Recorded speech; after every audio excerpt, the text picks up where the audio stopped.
चलिए आगे के क्वेश्चन करते हैं। Question number 14। चैप्टर कौन सा है? 13 है।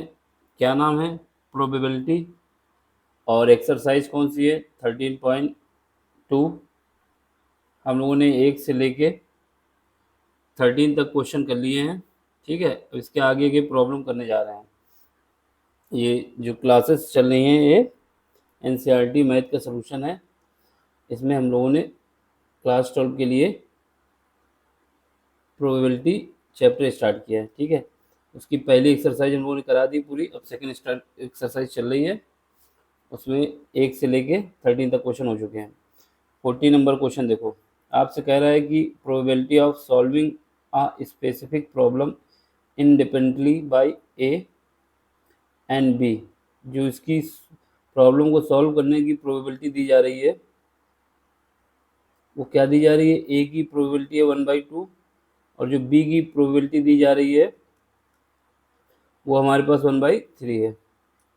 अब आपसे कह रहा है कि if both try the solve the problem independently find the probability. यानी अगर देखो कोई भी प्रॉब्लम हो या तो सॉल्व हो जाएगी या फिर सॉल्व नहीं हो पाएगी। दो ही कंडीशन हो सकती है ना, इसके अलावा तो कुछ होगा नहीं। कोई भी प्रॉब्लम हो या तो सॉल्व हो जाएगी या तो सॉल्व नहीं होगी। ठीक है, तो हमारे पास जो प्रोबेबिलिटी होती है किसी चीज़ की वो 1 होती है।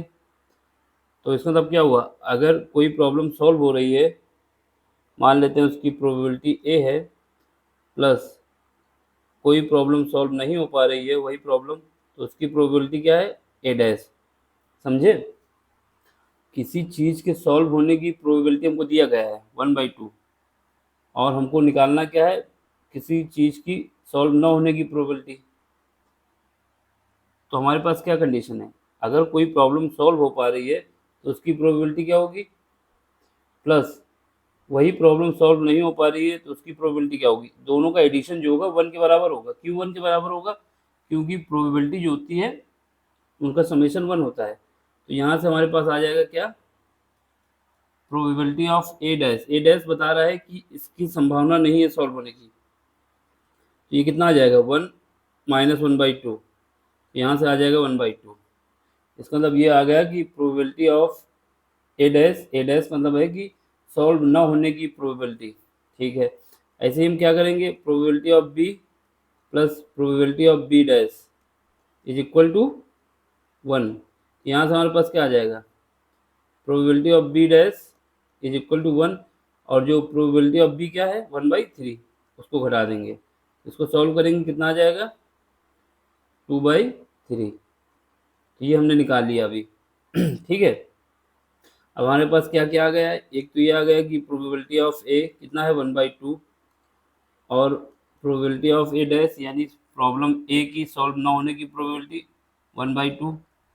और क्या आ गया है? प्रोबेबिलिटी ऑफ बी आ गया 1/2 जो गिवन है, सॉरी 1/3 जो कि गिवन है, एंड इसको सही से लिख दें, and probability of B dash जो कि नहीं गिवन। तो इसको लिख देते हैं, ये क्या है? 1/3 है और प्रोबेबिलिटी ऑफ बी डैश ये क्या आ जाएगा? 2/3। ये सब कुछ हमारे पास है। ठीक है, अब जो हमसे क्वेश्चन में कह रहा है उसको सॉल्व करना है। पहला केस कह रहा है, कि प्रॉब्लम इज सॉल्व। क्या कह रहा है? कि प्रॉब्लम को हम सॉल्व कर लेते हैं और दोनों क्या है? एक दूसरे से इंडिपेंडेंट है। तो पहला केस आओ, पहले केस में जब प्रॉब्लम हम सॉल्व कर लेते हैं और ऊपर सबसे पहले हमको क्या लिखा था कि ये दोनों एक दूसरे से इंडिपेंडेंट हैं, यानी एक दूसरे पर डिपेंड नहीं करती हैं। जब ये दोनों एक दूसरे पर डिपेंड नहीं करती हैं तो इसका इंटरसेक्शन निकाला जा सकता है ना। Probability of A into probability of B is equal to आ जाएगा probability of A intersection B. इससे पहले जो सारे क्वेश्चन किए हैं ये केस किसका है? जब जो प्रॉब्लम एक दूसरे से इंडिपेंडेंट यानी एक दूसरे पे डिपेंड नहीं है। इन case of independent,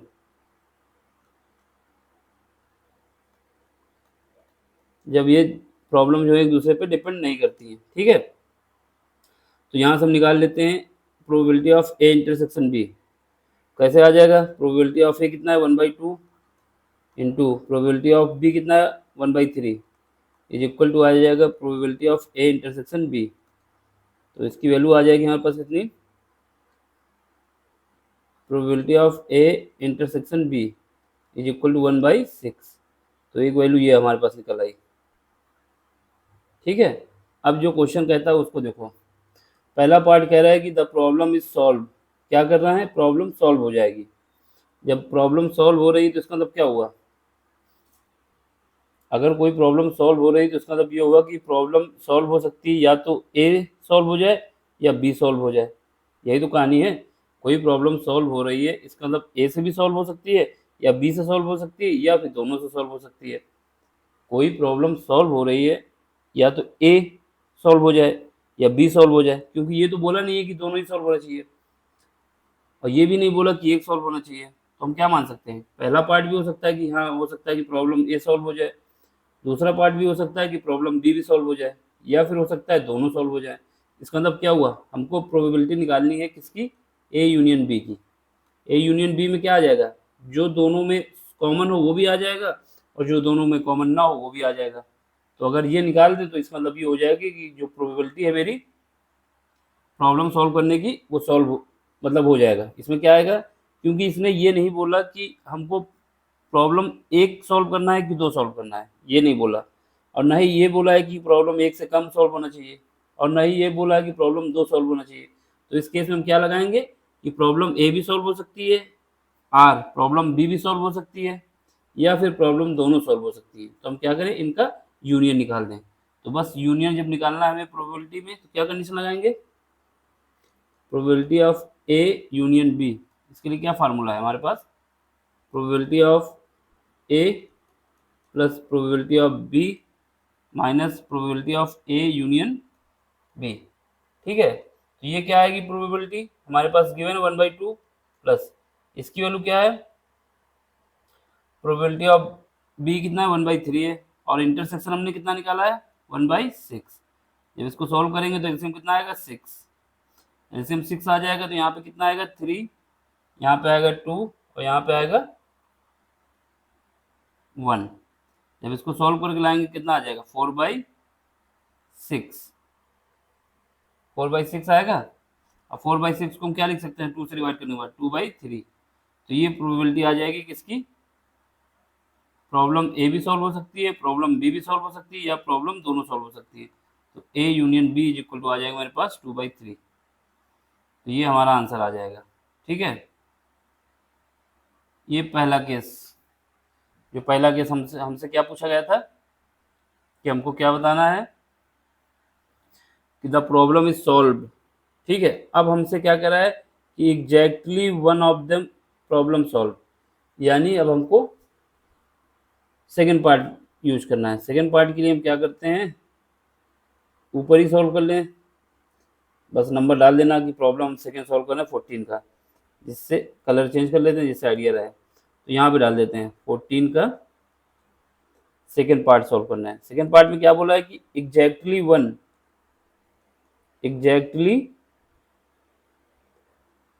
one problem one of them, मतलब कोई एक सॉल्व हो, सॉल्व द प्रॉब्लम, मतलब कोई एक प्रॉब्लम सॉल्व हो जाए तो कोई दिक्कत ही नहीं। तो इसको थोड़ा साफ लिख देने तो, एक minute, exactly one of them problem solve, एक प्रॉब्लम कोई सॉल्व होनी चाहिए। इसका मतलब क्या हुआ, या तो प्रॉब्लम ए सॉल्व हो जाए और बी ना सॉल्व हो। दूसरा केस क्या हुआ, एंड प्रॉब्लम बी सॉल्व हो जाए और ए ना सॉल्व हो। तो यही दो केस है, इसके अलावा तो कोई केस है नहीं। अगर एग्जैक्टली वन बोल रहा है, एग्जैक्टली वन का मतलब है कि एक ही सॉल्व होना चाहिए, दो नहीं होना चाहिए। तो अगर एक सॉल्व हो रही है तो दूसरी सॉल्व नहीं हो रही है। Exactly one of them solve the problem, कोई एक प्रॉब्लम सॉल्व हो, सब ना हो, कोई एक प्रॉब्लम सॉल्व हो। तो हम क्या करेंगे, इसके लिए प्रोबेबिलिटी क्या होगी, जो प्रोबेबिलिटी होगी एग्जैक्टली वन के लिए देखो पहला केस हो सकता है कि प्रॉब्लम ए सॉल्व हो जाए, ठीक है, और प्रॉब्लम बी ना सॉल्व हो, यानी बी की जगह क्या लिख देंगे, बी डैश। इसमें ये हुआ कि प्रॉब्लम ए सॉल्व हो गई लेकिन प्रॉब्लम बी सॉल्व नहीं हुई। प्लस, प्लस क्यों कर रहे हैं, क्योंकि एंड हो रहा है, या तो ये होगा या तो ये होगा, या फिर हो सकता है क्या, प्लस प्रॉब्लम ए ना सॉल्व हो और प्रॉब्लम बी सॉल्व हो जाए। यही तो हो सकता है एग्जैक्टली, का मतलब कि एक कोई सॉल्व हो जाए। अब हमको ये पता है ये क्या है, 1/2 है, और प्रॉब्लम जो सॉल्व नहीं हो रही बी की, बी क्या है, बी डैश, मतलब ये मेरा है 2/3, इसको लिख दो इंटू 2/3 प्लस, अब यहाँ पे क्या है ए डैश, ये ए डैश लिखो क्योंकि यहाँ पे हो रहा कि प्रॉब्लम ए सॉल्व नहीं हो रही, तो इसको ए डैश इधर लिखो, ये हो जाएगा ए डैश। ठीक, तो यहाँ से हमारे पास आ जाएगा क्या, ये ए डैश कितना आएगा 1/2, ये भी आया है, और बी कितना है 1/3, देख लो ए डैश की वैल्यू 1/2 है और बी की वैल्यू कितनी है 1/3। अब इसको सॉल्व कर लो, यही आंसर है हमारा। सॉल्व करेंगे तो एलसीएम आएगा यहाँ पे 6 × 2 प्लस 1/6। अब जब इसको एलसीएम ले लेंगे 6 आ जाएगा, यहाँ पे 2 + 1 3/6, ये आ जाएगा 1/2।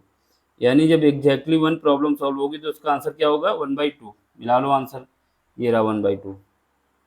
ठीक है, तो ये समझ गए कैसे आया। पहली कंडीशन में हमने सॉल्व करके दिखाया, दूसरी कंडीशन के लिए हमने ऊपर ही सॉल्व कर दिया। ठीक है, अब हमको क्या करना है, क्वेश्चन नंबर 14 देखना है। क्वेश्चन नंबर 14 हो गया, 15 देखना है। 15 में देख लो क्या है। 15 को देखने के लिए एक बार फिर हम आपको जो कार्ड होते हैं ताश के पत्ते, उनका एक बार रिवीजन करा चुके हैं, एक बार फिर करा देते हैं जिससे आपको प्रॉब्लम सॉल्व करने में दिक्कत ना आए। ठीक, तो सबसे पहले देखो हमारे पास कार्ड, ये जरूरी है, अगर ये नहीं जान पाएंगे तो प्रॉब्लम सॉल्व करने में दिक्कत आएगी। हमें यहाँ पे क्या दिख रहा है कि टोटल कितने कार्ड हैं, टोटल हमारे पास 52 कार्ड होते हैं। ठीक है, 52 कार्ड में से जो हार्ट के होते हैं, दिल के होते हैं जो हार्ट, वो होते हैं रेड, और जो डायमंड होता है वो भी रेड होता है। हार्ट और डायमंड रेड होता है, ये याद रखना। और जो स्पैड और क्लब होता है वो लाल होता है। तो डायमंड का शेप भी देख लो कैसे बना है, डायमंड के शेप के तरीके बना हुआ है। और जो स्पैड है इसको पान भी कहा जाता है, और जो क्लब है इसको चिड़ी कहा जाता है। तो ये हार्ट हुआ, ये डायमंड हुआ, ये स्पैड हुआ, ये क्लब हुआ। 4 टाइप के पत्ते होते हैं। ठीक, अब 4 में से जो 2 हमें को दिख रहे हैं यहाँ पे रेड होंगे, और 2 जो होंगे ब्लैक होंगे। यानी हमारे पास जो टोटल 52 हैं उनमें से 4 टाइप के पत्ते होते हैं, उनमें से आधे जो होते हैं रेड होते हैं, आधे ब्लैक होते हैं। यानी 26 रेड होंगे और 26 ब्लैक होंगे। अब उस ब्लैक में जो है वो स्पैड और क्लब आएगा, जबकि हर्ड में रेड में जो हर्ड और डायमंड आएगा। अब देखो यहाँ पे है एस, एस मतलब इक्का। इक्का जो है एक पान का इक्का होता है, एक डायमंड का इक्का होता है। यानी एक हर्ड का इक्का होता है, एक डायमंड का होता है। ठीक है, और एक स्पैड जो होता है एक इक्का का होता है, स्पैड मतलब पान, और जो एक चिड़ी होता है यानी क्लब, वो भी एक ब्लैक होता है। यानी 2 इक्के होते हैं रेड और 2 इक्के होते हैं ब्लैक। जो रेड वाले होते हैं वो हार्ड और डायमंड होता है, और जो ब्लैक होता है वो स्पैड और क्लब होता है। अब यहाँ पे देखो, यहाँ पर जो फेस कार्ड है, ये एस कार्ड हो गया, ये फेस कार्ड देख लो पहले। फेस कार्ड कितने होते हैं, गुलाम यानी जे जो होते हैं जैक, 2 रेड होते हैं और 2 ब्लैक होते हैं, यानी 4 जैक होते हैं, 2 रेड 2 ब्लैक। एक रेड जो होता है हर्ड का होता है, एक रेड होता है डायमंड का, और इसमें एक होता है स्पैड का, एक होता है क्लब का। ठीक है, और क्यून जो होता है ये भी 2 रेड होते हैं और 2 ब्लैक होते हैं, यानी 4। और जो किंग होता है वो भी कितने होते हैं, 4 होते हैं, 2 ब्लैक 2 रेड। अब इसके बाद नंबर में आ जाओ। नंबर वाले जो कार्ड होते हैं वो 2 से स्टार्ट होते हैं, यानी 2 से स्टार्ट होता है और 10 तक जाता है। तो इसमें 2 से 10 तक जाएंगे, यानी टोटल कार्ड कितने होंगे? 9। 9 कार्ड होंगे जो हार्ट के होंगे, और जो 9 कार्ड होंगे रेड, वो होंगे डायमंड के। ऐसे ही जो ब्लैक कार्ड होंगे 2 से स्टार्ट होंगे और 10 तक जाएंगे। 2 कार्ड जो होंगे किसके होंगे? इस सॉरी, 2 से स्टार्ट हुआ और 10 तक गया, यानी 9 कार्ड हो जाएंगे आपके स्पैड यानी क्लब स्पैड के, यानी ब्लैक। और 9 कार्ड हो जाएंगे क्लब के, ये भी ब्लैक। तो ये भी 9 है और ये भी 9 है, ये 9 है और ये 9 है। तो इससे हमें ये क्या आइडिया हो गया? इनका डिवीजन देख लो। इससे हमें ये आइडिया हो गया कि जो टोटल कार्ड है हमारे पास 52 होते हैं। 52 को 4 भाग में डिवाइड किया गया है। ये भी 13 होगा, ये भी 13 होगा, ये भी 13 होगा और ये भी 13 होगा। ठीक है। इन 13 में से जो स्पैड के होते हैं, एक किंग होता है ब्लैक और एक क्यून होता है वो भी ब्लैक, एक जैक होता है, एक एस होता है। एस को इक्का कहा जाता है। यहाँ पे 2 से लेके 10 तक कार्ड होते हैं नंबर के। टोटल कार्ड कितने हो गए स्पैड के? 13।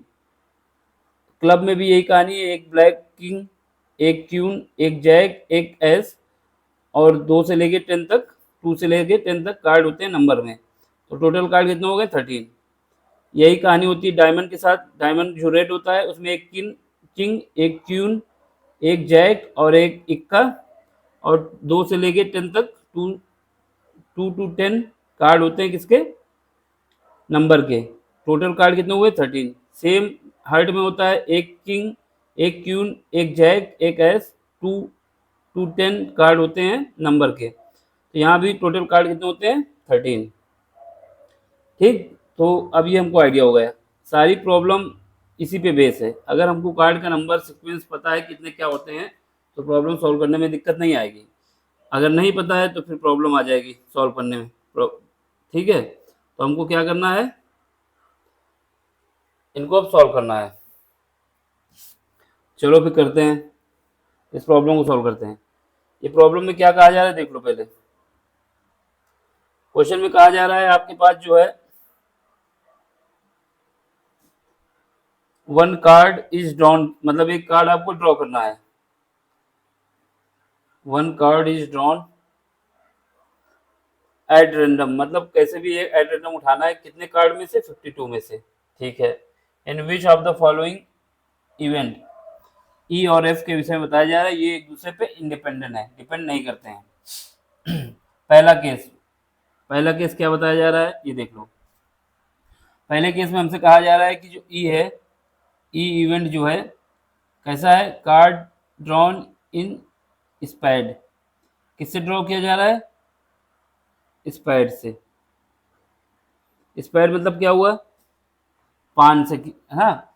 और स्पैड के टोटल कार्ड कितने होते हैं? 13। और हमने स्पैड से एक कार्ड ड्रॉ किया है। टोटल इसके कितने होते हैं? 13। ठीक है। और हमने ड्रॉ किया इससे। इसको पूरा लिख देते हैं जरा। तो हमने स्पैड से ड्रॉ किया और स्पैड हमको पता चल गया कितने होते हैं। अभी हमने पीछे आपको दिखाया था स्पैड के कार्ड कितने होते हैं टोटल, क्यों? क्योंकि कुछ भी आ सकता है। ये हमारा क्या है? The card drawn is a spade. ठीक। ये बताया जा रहा है किसके विषय में? ई के विषय में। ठीक। ई के विषय में बताया जा रहा है कि स्पैड से। चलो, और एफ के विषय में क्या बताया जा रहा है? एफ इवेंट के विषय में बताया जा रहा है कि जो कार्ड है वो एस का है। एस का मतलब 21 का है। The card is drawn the card drawn is, एक मिनट, जो कार्ड ड्रॉ किया जा रहा है किससे ड्रॉ किया जा रहा है? 21 से।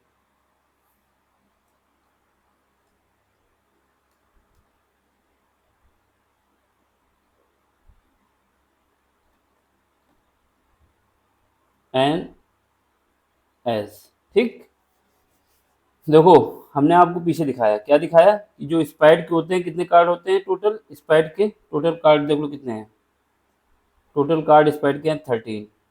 अब 13 में से जब हम ड्रॉ करेंगे 52 में से, हो सकता है किंग आ जाए, हो सकता है क्वीन आ जाए, हो सकता है जैक आ जाए, हो सकता है एस आ जाए, या फिर हो सकता है कुछ भी आ सकता है 2 से लेके 10 तक, यानी इन 13 में से कोई एक आ सकता है। तो टोटल कार्ड इसके कितने हो जाएंगे स्पाइड के, टोटल कार्ड जो हो जाएंगे इसके स्पाइड वो हो जाएंगे 13। ठीक है, जब 13 हो जाएंगे तो प्रोबेबिलिटी ऑफ ई कितनी हो जाएगी 13, ये पॉसिबिलिटी है। और टोटल गड्डी में कितने कार्ड हैं 52। तो इसको हम कैसे लिख सकते हैं, क्योंकि हमको एक कार्ड ड्रॉ करना है, 13 में से एक का सिलेक्शन करना है और 52 में से एक निकालना है। तो ये आ जाएगा मेरे पास 13 डिवाइड बाई 52। ठीक है, तो यहाँ से इसको काटेंगे तो आ जाएगा 1/4, 13 चौको 52 होता है, 13 4 जा, तो यहाँ से हमारे पास प्रोबेबिलिटी ऑफ ई आ गई, कितनी आ गई 1/4। सेकेंड केस, अब यहाँ पे आओ एफ के विषय में, एफ की देखो प्रोबेबिलिटी ऑफ एफ निकालना है, इसके लिए देख लो पहले जो जो कार्ड होते हैं उनमें इक्के कितने होते हैं, जब कार्ड जो होता है मेरे पास उसमें इक्के कितने होते हैं, एक मेरा हार्ड का होता है, एक हमारा डायमंड का होता है, एक हमारा स्पाइड का होता है, और एक होता है किसका क्लब का होता है, यानी 4 होते हैं। जो इक्के कितने होते हैं, एक ये रहा इक्का जो स्पाइड का है, एक ये रहा जो क्लब का है, और एक ये रहा जो कि डायमंड का है, और एक ये रहा जो कि हार्ड का है। तो ये इक्के कितने हो गए टोटल 4 हो गए। तो इसका मतलब क्या हुआ 52 में से, सॉरी 52 कार्ड में से हमको निकालना क्या है, एक इक्का निकालना है। हो सकता है कोई भी इक्का हो सकता है, हार्ड का भी हो सकता है, डायमंड का भी हो सकता है, और किसका क्लब का भी हो सकता है, स्पाइड का भी हो सकता है, यानी 4 में कोई भी हो सकता है। तो 4 में से एक कोई इक्का लेना है, और कितने कार्ड हैं 52C1। इसको सॉल्व करेंगे 4 डिवाइड बाई 52, तो यहाँ से क्या आ जाएगा, यहाँ से आ जाएगा 1/13। जब काटेंगे तो, जब इसको काटेंगे तो हमारे पास आ जाएगा 1/13। तो 1/13 सही से लिख दें थोड़ा, तो 1/13 आ गया।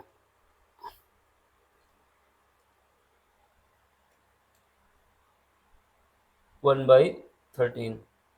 ठीक है, अब सुनो, अब हमसे क्या बोला है,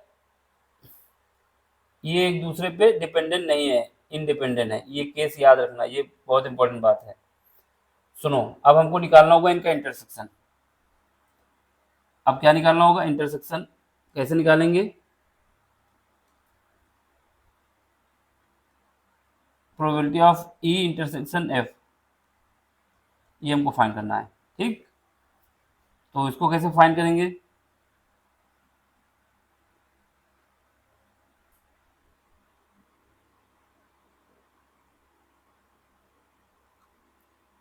देखो क्योंकि हमने जो निकाला स्पाइड, स्पाइड में एक इक्का था, स्पाइड में एक इक्का था कि नहीं था, जब हमने स्पाइड पहली बार में लिया इसमें एक इक्का ये है, ये रहा इक्का, इसका मतलब इसमें एक इक्का था।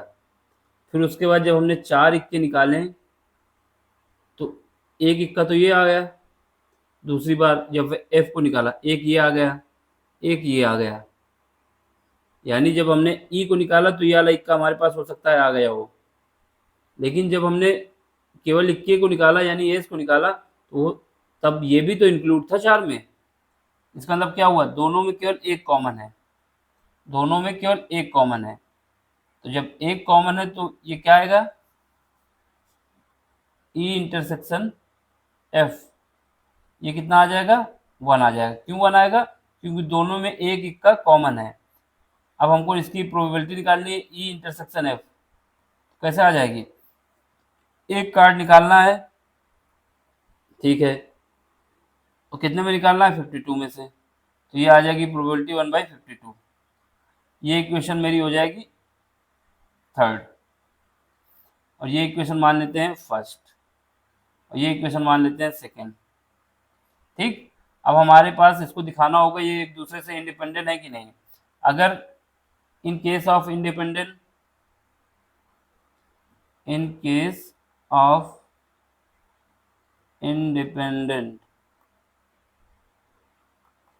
इंडिपेंडेंट के केस में क्या होगा, probability of E into probability of B is equal to आना चाहिए probability of A intersection B. अगर ये आ जाता है तो ये हमारे पास केस सॉल्व हो जाएगा कि हाँ ये हमारे पास क्या है, इंडिपेंडेंट का केस है। चलो ये हमारा है इंटरसेक्शन। ठीक है, अब इक्वेशन जो हमारे पास फर्स्ट सेकंड थर्ड है उससे वैल्यू रखोगे। प्रोबेबिलिटी ऑफ ई कितनी आई है 1/4, प्रोबेबिलिटी ऑफ बी कितनी आई है 1 सॉरी प्रोबेबिलिटी ऑफ एफ, यहाँ पे एफ है बी नहीं है, ये ई और एफ है, ए और बी क्यों लिख दिया, ये ई और एफ है ना यहाँ पे,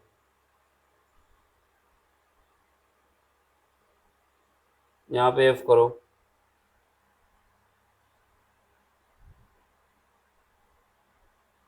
यहाँ पे हमारे पास क्या है प्रोबेबिलिटी ऑफ ई और एफ, यानी ये एफ है, ये ई है और एफ है। ठीक, तो ये कितना आएगा, एफ कितना है 1/13, और ये हमने कितना निकाला है 1/52। अब यहाँ से जब सॉल्व करेंगे तो 1/52 इज इक्वल टू 1/52, दोनों बराबर आ गए। इसका मतलब क्या हुआ, इंडिपेंडेंट इवन है, इसलिए प्रोबेबिलिटी ऑफ, इसलिए इवेंट ई और एफ आर इंडिपेंडेंट। ठीक है, इसलिए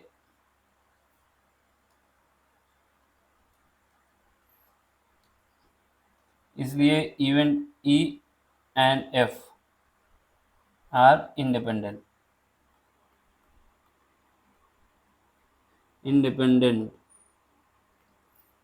ठीक, ये हमारा आंसर रहा। तो हमको क्या करना था इस प्रॉब्लम में, सबसे पहले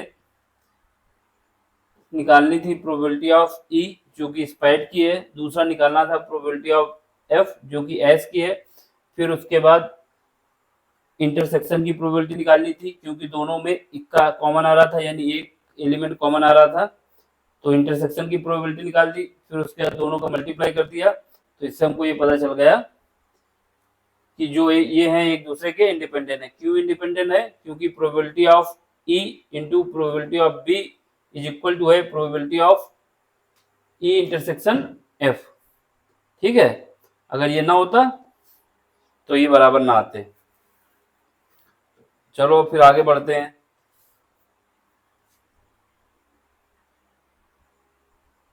अगला क्वेश्चन सेकंड पार्ट, इसका सेकंड पार्ट क्या कह रहा है इसको देख लो। सेकंड पार्ट हमसे कह रहा है, इसमें ये कह रहा है, क्या कह रहा है कि जो प्रोबेबिलिटी ऑफ ई है क्या है, ड्रॉ किया जाता है ब्लैक कार्ड, और जो प्रोबेबिलिटी ऑफ एफ है वो क्या है, ड्रॉ किया जाता है किंग। जैसे वहां पर स्पैड से था, इसमें ब्लैक कार्ड है। सेकंड पार्ट देखो,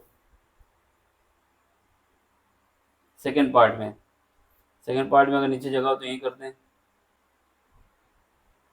यही कर देते हैं ऊपर। सेकंड पार्ट में क्या कह रहा है कि जो ई है, प्रोबेबिलिटी क्या है कि हम जो ड्रॉ कर रहे हैं वो ब्लैक कार्ड है। सेकंड पार्ट किसका, 15 का सॉरी 15 का सेकंड पार्ट है ये। इसमें क्या है, ई को बोला जा रहा है कि जो ड्रॉ किया जा रहा है black card. Total black card कितने होते हैं, हमने बताया जो टोटल ब्लैक कार्ड होते हैं कितने होते हैं, टोटल ब्लैक कार्ड होता है हमारे पास 26। देख लो टोटल ब्लैक कितने होंगे 26, 9 ये हो जाएंगे, 9 ये हो जाएंगे 18, और 2 ये हो जाएंगे 20, और 20 में से 3 ये हो जाएंगे 23 और 3 ये हो जाएंगे, तो टोटल ब्लैक कितने हो जाएंगे 26, और इतने ही रेड होते हैं। तो यहाँ पे हमारे पास क्या आया, ये 26 आया। इसलिए प्रोबेबिलिटी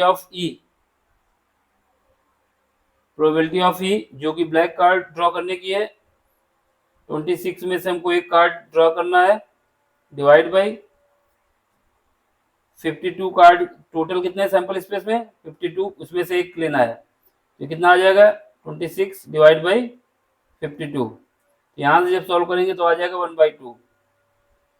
ये किसकी प्रोबेबिलिटी आ गई, ई की, जो कि ब्लैक कार्ड है उसको ड्रॉ करने की 1/2।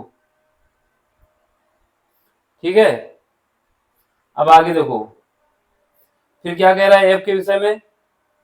एफ के विषय में इसने बोला है कि जो एफ है वो मेरा किंग है, यानी किंग कैसा है, रेड है ब्लैक है कोई नहीं बोला गया, इसने बोला केवल किंग है। तो उसके लिए हम लिख लेते हैं दूसरे कलर से, जो एफ है, एफ इवेंट के विषय में बताया जा रहा है, एफ इवेंट किंग है। किंग कितने होते हैं, किंग हमारे पास 4 होते हैं, देख लो। एक किंग होता है हार्ट का, एक किंग होता है डायमंड का, और एक किंग होता है स्पाइड का, और लास्ट होता है क्लब का, यानी 4 किंग होते हैं। 4 किंग होते हैं, यहां पर भी देख लो। एक किंग ये रहा हमारा, कलर चेंज कर लेते हैं यहाँ पे। एक किंग ये रहा हमारा स्पाइड का, एक किंग रहा क्लब का, एक किंग रहा डायमंड का, और एक किंग रहा हार्ट का। कितने किंग हो गए, 4 किंग हो गए। ठीक है, अब 4 किंग, तो यानी कितने किंग है टोटल, टोटल किंग जो है 4 किंग है। अब हमको इसकी प्रोबेबिलिटी निकालनी है, तो प्रोबेबिलिटी ऑफ एफ क्या हो जाएगी, 4 में से एक किंग निकालना है, और टोटल कार्ड कितने हैं 52 C1, यहाँ से 4 डिवाइड बाई 52। जब इसको सॉल्व करेंगे तो कितना आ जाएगा, probability of F is equal to आ जाएगा 1/13। 4 से जब काट देंगे इसको तो ये इक्वेशन हमारी हो जाएगी सेकंड, और ये इक्वेशन हो जाएगी फर्स्ट। ठीक है, तो यहाँ पे हमारे पास बन गया ये।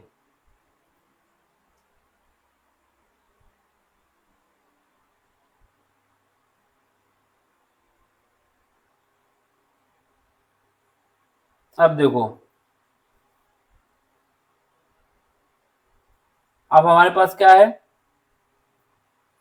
कि कार्ड निकालना है। ठीक है, ब्लैक कितने थे 26 में थे, 26 ब्लैक कार्ड है अगर हैं, तो उसमें कितने किंग है, 26 ब्लैक कार्ड में किंग कितने हैं, एक किंग ये हो सकता है, एक किंग ये हो सकता है 26 में। ठीक है, ये ब्लैक कार्ड के केस में है, यानी ब्लैक कार्ड में कितने किंग है, 2 है, पहली बात। दूसरा, जब हम 4 किंग लेते हैं तो एक किंग तो ये लेंगे, जब पहला सिलेक्शन हुआ ब्लैक कार्ड में से हमको 2 क्या निकालने थे, एक किंग निकालना था कोई भी कार्ड, तो उसमें किंग कितने थे, 2 थे। और जब हमको 4 कार्ड लेने हैं उसमें कितने किंग है, एक किंग ये रहा, एक किंग ये रहा, ठीक है, और एक किंग ये रहा मेरा, 3 हो गए, और एक किंग ये रहा। यानी जब हमने 4 किंग लिए तब भी ब्लैक वाला किंग आया, और जब 26 कार्ड ब्लैक थे उनमें से एक कार्ड लिया तब भी 2 किंग इंक्लूड हुए। इसका मतलब क्या हुआ, दोनों में 2 किंग इंक्लूड है। ये 2 किंग जो ब्लैक के हैं स्पाइड के और क्लब के 2 बार लिए गए, इसका मतलब दोनों में इंटरसेक्शन कितना है, 2 किंग, यानी ई इंटरसेक्शन ई इंटरसेक्शन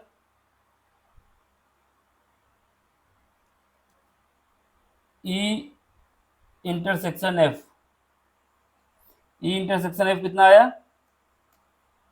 2 आ गया। ई इंटरसेक्शन एफ कितना आया, 2 आया।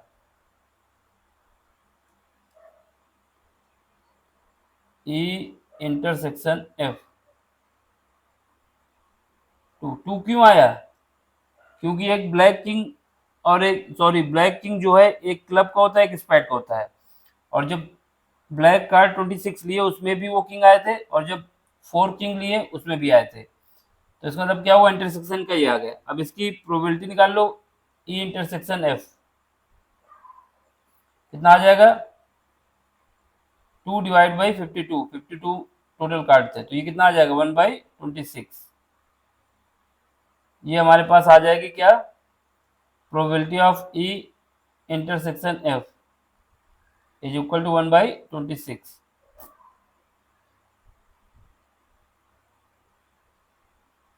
ये हो गया 4, सॉरी 3 इक्वेशन हो गई, तीसरी। ठीक है, ये हमारे पास थर्ड इक्वेशन हो गई। अब देखो, अब हमें क्या करना है, क्योंकि ये दोनों ये जो है हमारे probability of E and F दोनों इंडिपेंडेंट है। Probability of E into probability of F is equal to probability of E intersection F in case of independent.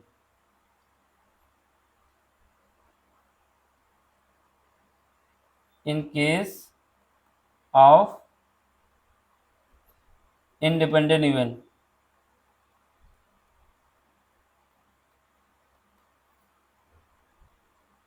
Independent event के केस में। चलो यहाँ पे कितनी है, ये प्रोबेबिलिटी कितना हमने निकाला पहले, अभी इक्वेशन नंबर फर्स्ट पे देखो, ये हमने निकाला 1/2, तो इसको लिख दो 1/2। और प्रोबेबिलिटी ऑफ एफ कितना निकाला है 1/13, और ये कितना निकाला है 1/26। जब इसको सॉल्व करोगे तो 1/26 इज इक्वल टू 1/26, दोनों बराबर आ गए। जब दोनों बराबर आ गए इसका मतलब क्या हुआ, event E and F are independent, इसलिए event E and F are independent. समझ गए, ये एक दूसरे पे डिपेंडेंट नहीं है, इंडिपेंडेंट है। ठीक है, तो ये देख लो आंसर इसका, सेकंड का आंसर ये रहा हम लोगों का, ये एक दूसरे पे इंडिपेंडेंट इवेंट्स हैं। ठीक है, अब आखिरी पार्ट देख लो, लास्ट पार्ट है इसका, तीसरा। तीसरे पार्ट में अगर जो कार्ड है उनकी जानकारी अगर आपके पास अच्छे से है तो इसकी प्रॉब्लम गलत नहीं होगी, अगर उसकी जानकारी नहीं है तो प्रॉब्लम सॉल्व करने में दिक्कत आएगी। इसी वजह से हमने उसको आपको दिखा दिखा के सॉल्व किए हैं कि देख लो कहाँ पे कितने क्या कॉमन है क्या नहीं है। अब लास्ट पार्ट है इसका, इसको देख लो, इसमें क्या गिवन है, इसमें हम लोगों को गिवन है प्रोबेबिलिटी जो ई दी जा रही है, ई के विषय में बताया जा रहा है कि ये हमारे पास है कार्ड जो ड्रॉ किया जा रहा है वो या तो किंग होगा या फिर क्वीन होगा, दो में कोई एक होगा। ठीक है, और एफ के विषय में बताया जा रहा है कि या तो क्वीन होगा या फिर जैक होगा।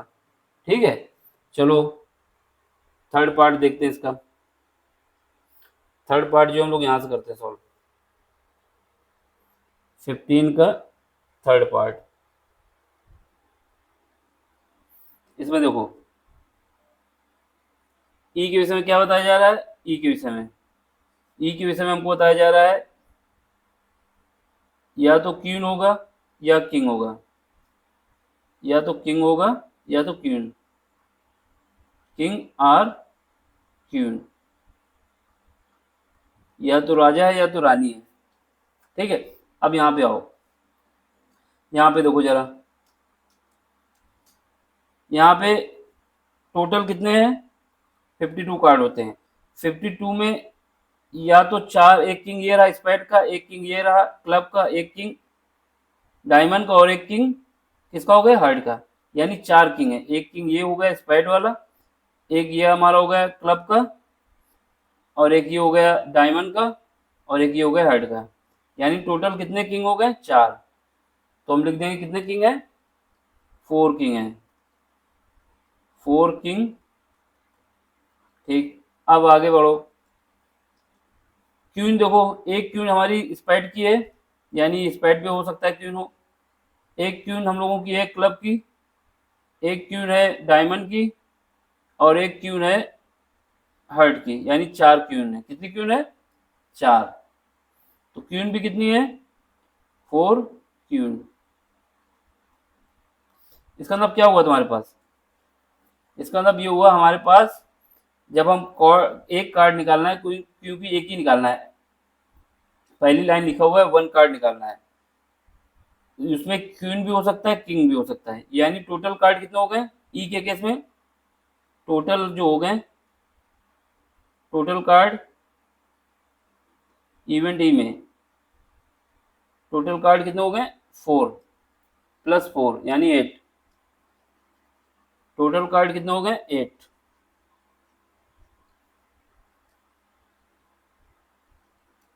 लिख देना total card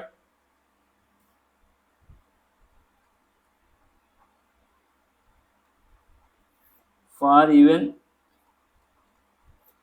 events E is equal to आ जाएगा 8। 8 कैसा आया? 4 कार्ड हो गए मेरे किंग के, 4 कार्ड हो गए क्वीन के। तो अब प्रोबेबिलिटी ऑफ ई निकाल दो। प्रोबेबिलिटी ऑफ ई निकालेंगे, कितना आएगा? 8 कार्ड में से कोई एक लेना है, डिवाइड बाई 52 में से कोई एक सेलेक्ट करना है। 8 में से कोई एक और 52 में से कोई एक, तो ये क्या आ जाएगा? 8 डिवाइड बाई 52। जब इसको सॉल्व करेंगे तो 4 से काटेंगे तो कितना आएगा? 2 डिवाइड बाई 50, सॉरी 13। कितना आएगा? जब 4 से काटेंगे तो हमारे पास आ जाएगा 2 डिवाइड बाई 13, 2 डिवाइड बाई 13। ठीक है, ये हमारे पास प्रोबेबिलिटी आ गई ई इवेंट की, 2/13। इसको इक्वेशन नंबर 1 मान लो। ये इक्वेशन नंबर 1 हो गई। ठीक है, अब सेकंड केस में आओ। एफ के विषय में क्या बोल रहा है? एफ के विषय में बोल रहा है कि एफ जो आपका है इवेंट है, उसमें या तो क्वीन होगी या फिर जैक होगा। क्वीन भी हो सकती है या फिर जैक हो सकता है। एफ के विषय में लिख दो, इवेंट एफ। इसके में लिखा जा रहा है क्वीन भी हो सकती है और जैक हो सकता है, यानी जैक मतलब गुलाम। ठीक है, अब देख लो जरा, 4 तो क्वीन हमारे पास पहले से डिसाइड है कि 4 क्वीन है, तो एक क्वीन ये हो जाएगी, एक क्वीन ये हो जाएगी, एक क्वीन ये, एक ये, यानी 4 क्वीन हो गई। लेकिन जैक भी देख लो, एक जैक मेरा स्पाइड का है, एक जैक क्लब का है, एक जैक डायमंड का है, एक जैक जो है हार्ट का है, यानी 4 4 जैक भी हो गए। इसका मतलब क्या हुआ? 4 क्वीन एंड 4 जैक, कोई भी हो सकता है इसमें। तो इसकी प्रोबेबिलिटी क्या आ जाएगी? टोटल इवेंट कितने हो जाएंगे इसमें? इसमें भी टोटल इवेंट हो जाएंगे हमारे पास, total cards for event F, इसमें कितने हो जाएंगे? 4 प्लस 4 यानी 8। अब हमें क्या करना है? 4 में 8 में से एक निकालना है। तो प्रोबेबिलिटी ऑफ एफ ये क्या आएगा? 8C1 डिवाइड बाई 52 कार्ड से C1। यहाँ से क्या आ जाएगा? यहाँ से हमारे पास 8 डिवाइड बाई 52, ये कितना आ जाएगा? 2 डिवाइड बाई 13। यहाँ से हमारे पास प्रोबेबिलिटी ऑफ एफ आ जाएगी, कितना आ जाएगी? 2 divide by 13।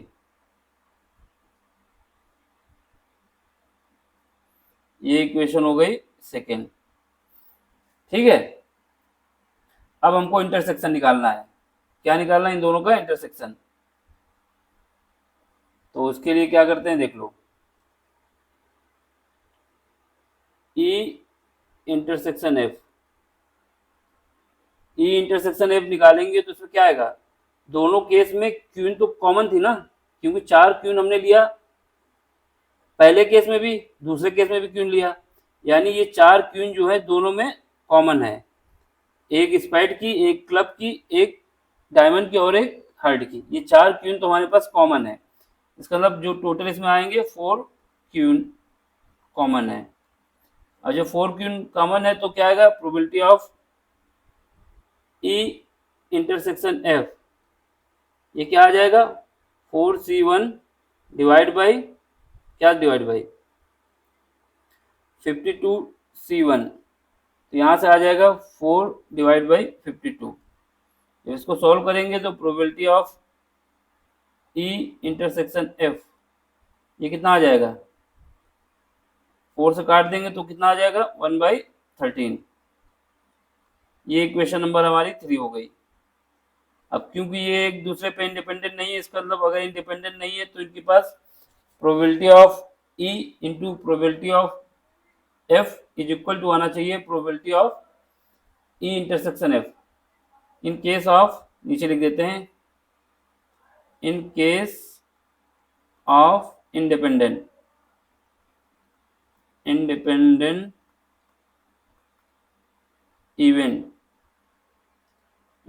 Events E and F क्या होना चाहिए, probability of E into probability of F is equal to आना चाहिए probability of E intersection F, ये आना चाहिए। तो चलो फिर निकालते हैं, अगर ये आता है तो ठीक है, नहीं तो ये एक दूसरे पे डिपेंडेंट होंगे। तो पहली इक्वेशन से लिख दो क्या, प्रोबेबिलिटी ऑफ ई कितना है 2/13, तो कितना है ये 2/13 इंटू प्रोबेबिलिटी ऑफ एफ कितना है 2/13, ये भी है, ये भी कितना है 2/13, 2/13, और प्रोबेबिलिटी ऑफ एफ कितना आया है, probability of E intersection F, ये कितना आया है 1/13। ये क्या बराबर है, कभी नहीं बराबर हो सकते, डज नॉट इक्वल, इसका मतलब क्या हुआ है, इसलिए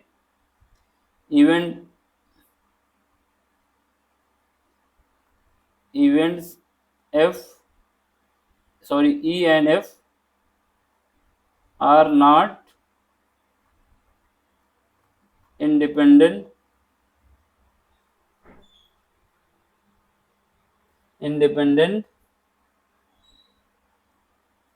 इवेंट, मतलब इसका मतलब ये हुआ कि एक दूसरे पे डिपेंडेंट है, ये इंडिपेंडेंट नहीं है।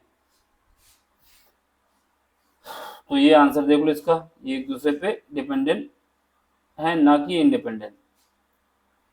तो ये हमारा क्वेश्चन था, 1 से लेकर 15 तक क्वेश्चन हो चुके हैं हम लोगों के। अब अगला लेक्चर जो होगा उसमें क्वेश्चन नंबर 16 कराया जाएगा।